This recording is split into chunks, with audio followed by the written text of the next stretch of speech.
Namaste everyone, ಎಲ್ಲರಿಗೂ ನಮಸ್ಕಾರ. Today we are going to learn Kannada letters or alphabets.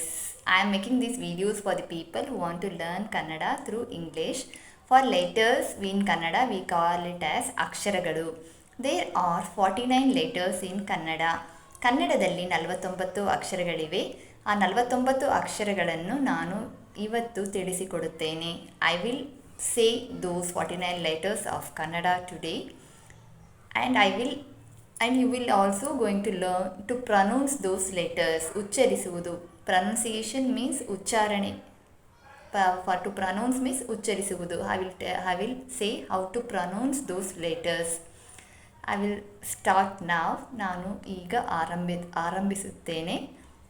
ಅ ಆ E ಈ ಉ ಊ ರು ಎ ಏ ಐ ಓ ಓ ಔ ಅಂ ಅಹ ಖ ಖ ಗ ಘ ಜ್ಞ ಚ ಛ ಜ ಝ ಜ್ಞ ಠ ಠ ಢ ಢ ಣ ಥ ಥ ಧ ಧ ನ ಫ ಫ ಭ ಭ ಮ ಯ ರ ಲ ವ ಶ ಶ ಸ ಹ ಳ.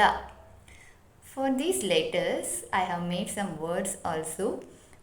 Please, if you want to learn those words, please, I am giving the link of that video. I have made words, no? For that, I have made video.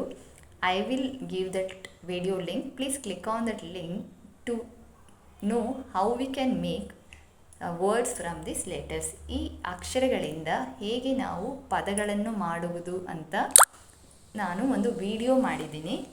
ಆ ವಿಡಿಯೋ ನೋಡಬೇಕು ಅಂದರೆ ನಾನು ಒಂದು ಲಿಂಕನ್ನ ಇಲ್ಲಿ ಪೇಸ್ಟ್ ಮಾಡ್ತೀನಿ. ಆ ಲಿಂಕನ್ನ ಕ್ಲಿಕ್ ಮಾಡಿ ಆ ವಿಡಿಯೋ ನೋಡಿ ಸ್ವಲ್ಪ ವರ್ಡ್ಸನ್ನು ಕಲಿತುಕೊಳ್ಳಿ, ಸ್ವಲ್ಪ ಪದಗಳನ್ನು ಕಲಿತುಕೊಳ್ಳಿ. ಧನ್ಯವಾದಗಳು. Thank you.